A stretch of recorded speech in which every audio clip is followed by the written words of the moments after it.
Fiscalía General de la Nación, con el patrocinio del Programa de Reforma Judicial, Departamento de Justicia, Estados Unidos, presenta Sistema Penal Acusatorio, nueva justicia para los colombianos.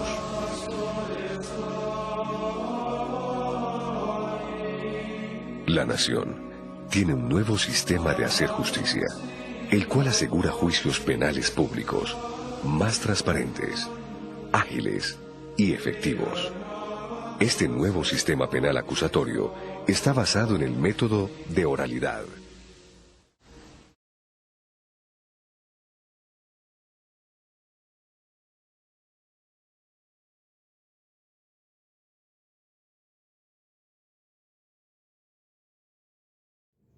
Nos encontramos en el día de hoy para el juicio del señor Carlos Ernesto Abella Mora, quien es acusado por el delito de violación a las medidas sanitarias y propagación de epidemia.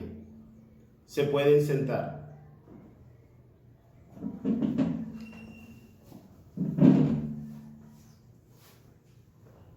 Preside el honorario juez Jader Samir Correa Martínez. Siendo las 2 p.m. del día 22 de abril de 2020, el Juzgado Segundo Penal del municipio, con funciones de control de garantía, se instala el juicio a través del cual la Fiscalía General de la Nación imputa cargos por el delito de violación a las medidas sanitarias. A continuación tiene la palabra la defensa, la doctora. Como sabemos, el pasado 25 de febrero, Brasil anunció su primer caso de coronavirus, siendo este el primer caso en Latinoamérica. Posteriormente, el médico Abella viajó entre los días 10 y 13 de marzo al vecino país. O sea que estuvo expuesto a este virus.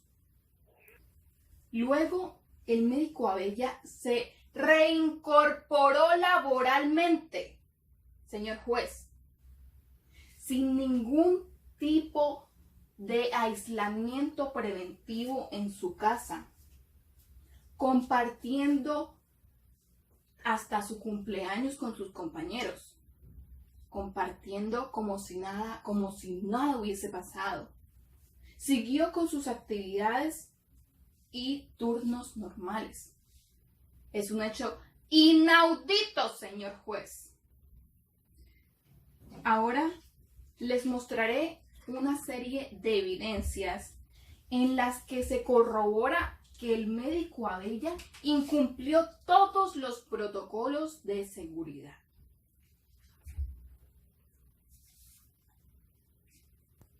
Esta fotografía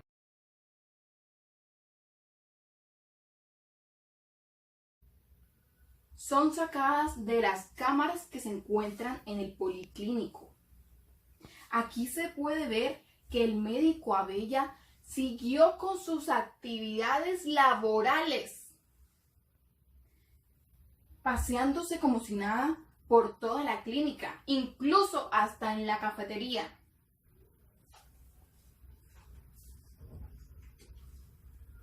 El día 27 de marzo, el médico Abella se retiró para hacer un aislamiento preventivo debido a que había tenido contacto con un paciente que presentaba coronavirus.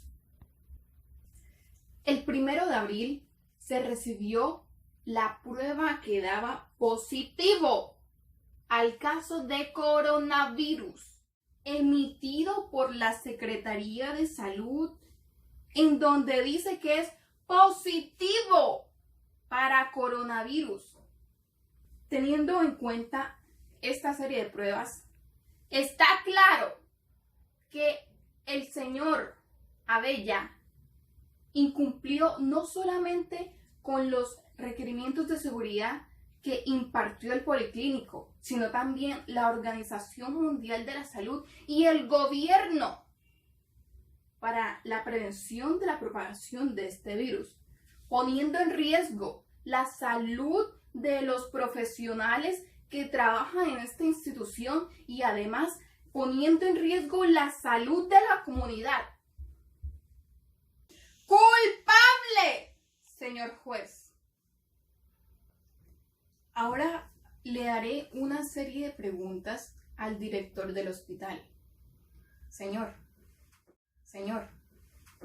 está claro que la clínica presenta un sistema de seguridad que se encuentra trabajando las 24 horas del día, además de que registran fecha y hora exacta en que suceden los hechos.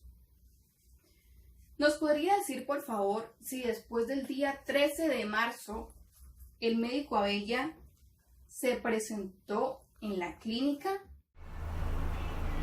Sí, el doctor Abella se presentó en las instalaciones de nuestra institución el 14 de marzo de 2020, sin tener en cuenta el aislamiento preventivo que se había estipulado desde ya por medio de la Organización Mundial de la Salud.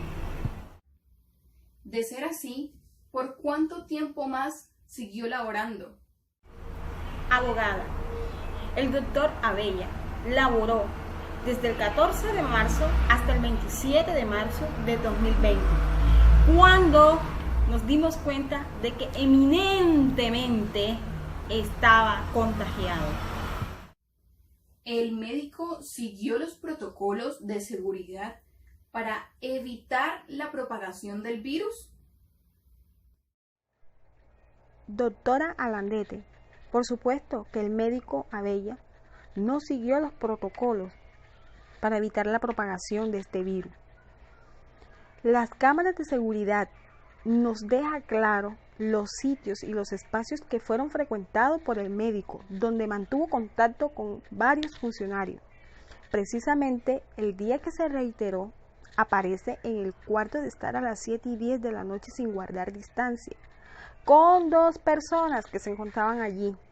Media hora después, sobre las 7:23 de la noche, las cámaras lo logran registrar desde 2 ángulos diferentes, en la cafetería de la institución y también departiendo con otras personas que se encontraban allí. Esta imagen registra su ingreso a su sitio de trabajo después del 19 de marzo. Registra su ingreso al piso 6º de la Torre 5 del Policlínico de Olaya. Una segunda imagen lo registra moviéndose hacia el cuarto de descanso de los médicos, reservados especialmente para aquellos médicos de turno, hacia la madrugada del día 20 de marzo. Finalmente, ¿a partir de qué fecha empezaron a surgir los casos de COVID-19 en el Policlínico? Y según su experiencia, ¿se podría decir que el índice de esta propagación fue el médico Abella? Efectivamente, para el Policlínico es evidente que el doctor Abella es el causante del índice de contagio de coronavirus en nuestra institución. Y me parece una falta gravísima que él se haya ido y no haya informado a sus directrices, en este caso a mi persona, de su viaje a Brasil, para luego regresar y no tomar ninguna precaución, ningún aislamiento preventivo. A continuación tiene la palabra la defensa, la doctora Yosira Hernández Galindo. La Organización de la Salud es la encargada del estudio de las enfermedades. Aún no ha dado un dato exacto todavía del estudio del periodo de incubación de esta enfermedad, porque es una enfermedad nueva, no se conoce, no tiene literatura. Pero uno de los criterios diagnósticos para dar que una persona tiene coronavirus es que presente fiebre, tos y malestar general, y que haya tenido 10 días antes de estos síntomas contacto con una persona que dio positivo al virus o haya estado en una región que tenga el coronavirus. Presuntamente ahora mismo se cree que el periodo de incubación de este es de 10 días. Es el tiempo que se tiene en cuenta para tener el diagnóstico. El acta de la Secretaría de Salud de Bogotá, fechada 1 de abril y levantada a mano por uno de los funcionarios, en la que describe cada uno de los casos del COVID-19 documentados en este centro médico. Según este documento, el primer caso fue el de una médica que dijo haber tenido contacto con Abella, quien queda etiquetado en el caso como el caso índice, el caso inicial. Se realiza la trazabilidad de los contactos de la doctora. Esta doctora realiza turnos y cubre todos los posturnos y realiza seguimiento. Se realiza el seguimiento a los contactos de la doctora desde el 14 de marzo hasta el 27 de marzo. En el acta se advierte, por otro lado, el médico de UCI, William Gutiérrez, quien labora en el Policlínico, se encuentra hospitalizado en UCI en el Hospital Militar desde el domingo pasado 29 de marzo y desde ayer 31 de marzo en UCI. El hijo de este doctor estuvo en China en febrero, no se sabe qué fecha, pero llegó a laborar al Policlínico el 27 de marzo del presente año. En cuanto a la denuncia, esta incide en que se debe aclarar porque hay dos resultados sobre la prueba del COVID de Abella, tomada el 27 de marzo, una positiva y la otra negativa. El doctor Germán Bayona, del Colegio Médico de Bogotá, aseguró que el viaje que Abella realizó a Brasil era uno para llevar los papeles de su especialización.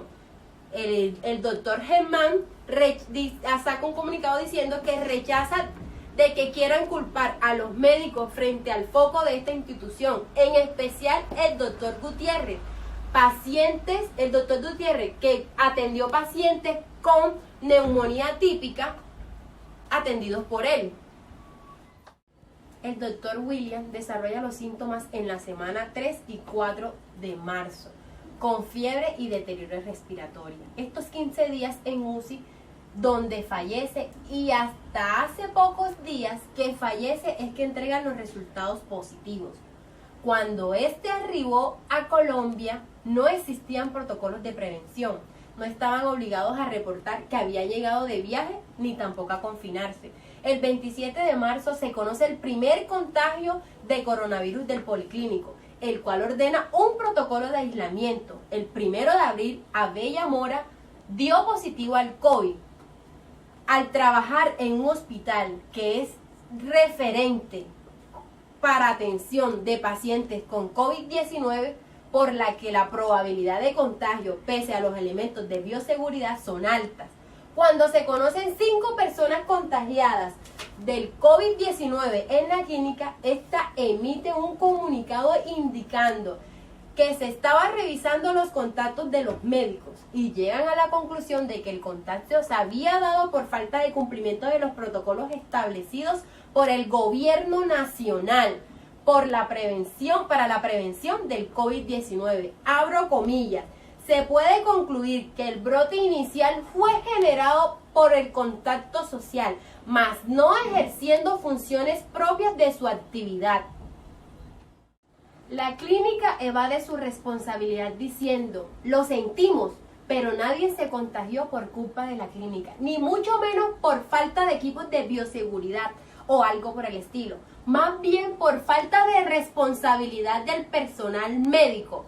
Los médicos no se contagiaron por la atención a pacientes, sino por sus actividades diarias externas. Una pregunta, ¿cuáles fueron los hechos que nos llevan a desencadenar todo esto? Pero ¿cuánto hace que murió el doctor William? ¿Hace cuánto estaba contagiado? Él completaba más de una semana en la unidad de cuidados intensivos. Desde esa época, la Policlínica de Olaya ya tenía conocimientos de que algo pasaba al interior de esa institución. ¿Por qué hasta ahora se hace el cierre de esta entidad de manera preventiva en esas unidades de cuidados intensivos? ¿Por qué la cierran? O sea, ¿por qué cierran la unidad de cuidados intensivos y la sala de cirugías? Si en otros en otros centros hospitalarios hay pacientes con coronavirus, ¿cuál es la diferencia que hay en estos dos casos? Tiene que ver con estos dos puntos. UCI, sala de cirugía. No se habían seguido los protocolos de seguridad que debían tenerse para atender al personal contagiado de COVID-19. lo cual pondría en peligro al personal médico, no solo al personal médico, sino también a los pacientes, a los enfermeros, al personal de aseo, al personal asistencial y administrativo, al padecer la desinfección que deberían hacer, pues no fue suficiente, por lo cual se generaron estos contagios. Cabe resaltar que faltó responsabilidad de la clínica. Seamos realistas, se han brindado los elementos de protección, no pueden decir ahora que fue por contacto social. Señora directora, buenas tardes, le hago una pregunta. ¿Quiénes se reúnen normalmente en la cafetería? Doctora Hernández, quienes se reúnen en nuestra cafetería son todas aquellas personas que trabajan dentro de nuestra institución, como los médicos, las enfermeras y otras personas que hacen parte del administrativo. No obstante, no hay ninguna restricción especial para cada uno de ellos. Pero, en este caso, el doctor Abella infringió porque él salió para Brasil, no nos comentó que se encontraba en eminente peligro y a partir de la fecha en la que él reintegra su trabajo, se empezaron a presentar casos de coronavirus dentro de nuestra institución. Según los basándome en los argumentos de la contraparte, yo le hago esta pregunta. ¿Tienen prohibido el personal médico ir a la cafetería? Doctora Yosira, le quiero decir que el personal médico no tiene prohibido de entrar a las instalaciones de la cafetería o pasearse por los pasillos de la institución. Aquí el problema es que el doctor Abella era el foco principal de contagio del coronavirus. ¿Por qué? Porque él se fue para Brasil sin informarnos. Y le recuerdo, mi querida doctora, que Brasil fue el primer país latinoamericano en contraer el virus. Entonces, por estos motivos, el doctor tenía prohibido de estar por esa zona. Si un médico o profesional de la salud quiere alimentarse después de un turno de 12 horas, ¿puede comprar algo en la cafetería? Mi querida doctora Yosira, déjeme decirle que cualquiera de nuestros profesionales puede ir a la cafetería después de haber prestado sus servicios en la institución a alimentarse. Pero nosotros aquí estamos catalogando de irresponsable al doctor Abella, porque él sabía perfectamente que estuvo en evidente riesgo de contagio y no acató ninguno de los requisitos, ninguno de los protocolos de seguridad que se habían establecido por la Organización Mundial de la Salud, el gobierno nacional y por nuestra institución. Buenas tardes, doctora Bella. Yo le hago una pregunta. Como profesional del tema, ¿usted me puede explicar en qué consiste el proceso de incubación del virus COVID-19? Del virus, el tiempo que transcurre entre la infección del virus y la aparición de la sintomatología. Este tiempo oscila entre 5 a 14 días. El virus se propaga cuando una persona infectada expulsa gotículas de nariz o boca y caen directamente a la mucosa de nariz, ojo o boca de otra persona. o en su defecto, cuando una persona toca la superficie que se encuentra infectada y se lleve la mano directamente a la mucosa de ojo, nariz o boca. Doctora Bella, una vez usted tuvo contacto con una persona positiva del coronavirus, ¿quién le ordena a usted someterse a el aislamiento preventivo? El aislamiento preventivo lo ordena la clínica a través de una circular. Doctora Bella, le hago esta última pregunta. ¿La clínica a usted le brindaba los elementos de bioseguridad? La clínica nos brinda los elementos básicos de bioseguridad. No más preguntas, su señoría.